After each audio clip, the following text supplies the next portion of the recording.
नमस्कार मित्रांनो, मी उदय लाड पुन्हा एकदा स्वागत करतो आपल्या सर्वांचा आवडत्या युट्यूब चॅनल शेती मित्र वर व्हिडिओ पाहणाऱ्या प्रत्येक शेतकरी मित्राच्या आणि कास्तकार बांधवाच्या आजच्या व्हिडिओमध्ये मनापासून खूप खूप स्वागत। मित्रांनो, थंबनेल पाहितलं, टायटल वाचलं होय मित्रांनो, सामान्य सोयाबीन उत्पादक कास्तकार बांधवांसाठी सर्वात महत्त्वाची अपडेट की आता 1 जून नंतर देशांतर्गत बाजारामध्ये प्रचंड बदलणार सोयाबीनचा बाजार भाव। होय मित्रांनो, ही सध्याच्या कंडिशनची सर्वात महत्त्वाची अपडेट आहे की आता 1 जून नंतर देशांतर्गत बाजारामध्ये प्रचंड बदलणार सोयाबीनचा बाजार भाव। पण 1 जून नंतर आता देशांतर्गत बाजारामध्ये असं काय घडणार आहे की ज्यामुळे आता 1 जून नंतर देशांतर्गत बाजारामध्ये प्रचंड बदलणार सोयाबीनचा बाजार भाव। या प्रश्नाचं अचूक उत्तर जाणून घेण्यासाठी आपण सर्वांनी हा व्हिडिओ आता सुरुवातीपासून शेवटपर्यंत पाहावा।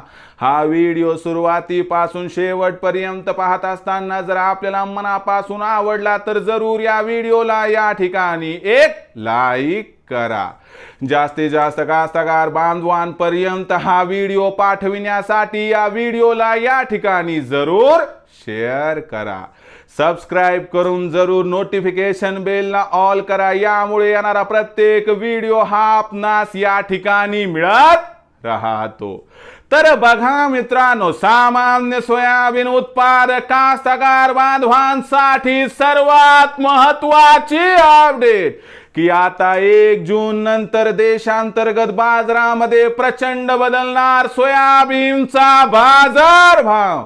पण 1 जून नंतर आता देशांतर्गत बाजारामध्ये असं काय घडणार आहे की ज्यामुळे आता 1 जून नंतर देशांतर्गत बाजारामध्ये प्रचंड बदलणार सोयाबीनचा बाजार भाव। मग 1 जून नंतर आता देशांतर्गत बाजारामध्ये सोयाबीनचा भाव वाढणार की मग 1 जून नंतर आता देशांतर्गत बाजारामध्ये सोयाबीनचा भाव घटणार? या प्रश्नाचं आता घेऊया सविस्तर उत्तर। तर बघा मित्रांनो, सध्याच्या कंडिशनला बघितलं तर देशांतर्गत बाजारामध्ये सोयाबीनची बाजारभाव पातळी ही 4200 ते 4500 च्या दरम्यान दिसत आहे।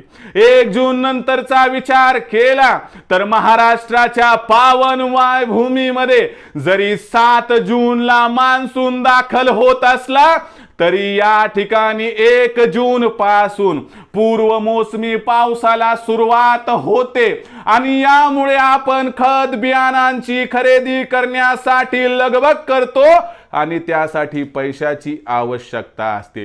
ही आवश्यकता परिपूर्ण करण्यासाठी 1 जून नंतर राज्यामध्ये आणि देशामध्ये उरलं सुरलं सोयाबीन विक्रीसाठी येते, ज्यामुळे मागणीपेक्षा पुरवठा वाढत असतो। 1 जून नंतर खात्री आहे की कुणाकडे क्विंटल भर, कुणाकडे 2 क्विंटल, कुणाकडे 4 क्विंटल जे काही सोयाबीन आहे ते मार्केटमध्ये येणार आणि यामुळे आपल्याला सोयाबीनची विक्री वाढताना दिसणार आहे। आता ही जी सोयाबीनची विक्री वाढणार आहे यामुळे अपेक्षित आहे की सोयाबीनची भाव पातळी घसरणार आणि जो भाव सध्या 4200 ते 4500 च्या दरम्यान आहे याच्यामध्ये 100 रुपयाची किंवा 200 ची घसरण आली आणि भाव पातळी 4000 ते 4500 दरम्यान राहील तर आश्चर्य वाटायला नको। आज जाणकारांचं मत आहे 15 जून नंतर पुन्हा एकदा देशांतर्गत बाजारामध्ये सोयाबीनची विक्री कमी झाल्यावर भाव वाढू शकतात, पण प्रचंड तेजी येईल ही शक्यता सोडा आणि जो काही भाव 4500 च्या आसपास त्या ठिकाणी मिळतो तिथं सोयाबीनची विक्री करा, ज्यामुळे होईल आपला फायदा। कारण भविष्यात सोयाबीनच्या भावात काही जास्त तेजी येण्याची शक्यता इथे दिसत नाही। तर मित्रांनो, आता भविष्यात देशांतर्गत बाजारामध्ये काय राहणार, सोयाबीनचा बाजार व याबद्दल अधिक माहिती जाणून घेण्यासाठी पाहत राहा आवडते YouTube चॅनल शेती मित्र। आवडला असणारा व्हिडिओ तात्काळ लाईक करा, सामान्य कास्तकार बांधवापर्यंत पाठवण्यासाठी शेअर करा, सबस्क्राइब करून जरूर नोटिफिकेशन बेल ऑल करा, यामुळे येणारा प्रत्येक व्हिडिओ हा आपणास या ठिकाणी मिळत राहतो। तर मित्रांनो, अशाच एका नवीन व्हिडिओसह मी आपला मित्र उदय लाड आपल्या सर्वांचे आवडते यूट्यूब चॅनल शेती मित्र मिळत राहील. तोपर्यंत माझ्या प्रत्येक शेतकरी मित्राच्या आणि कास्तकार बांधवाच्या आजच्या व्हिडिओमध्ये मनापासून खूप खूप आभार.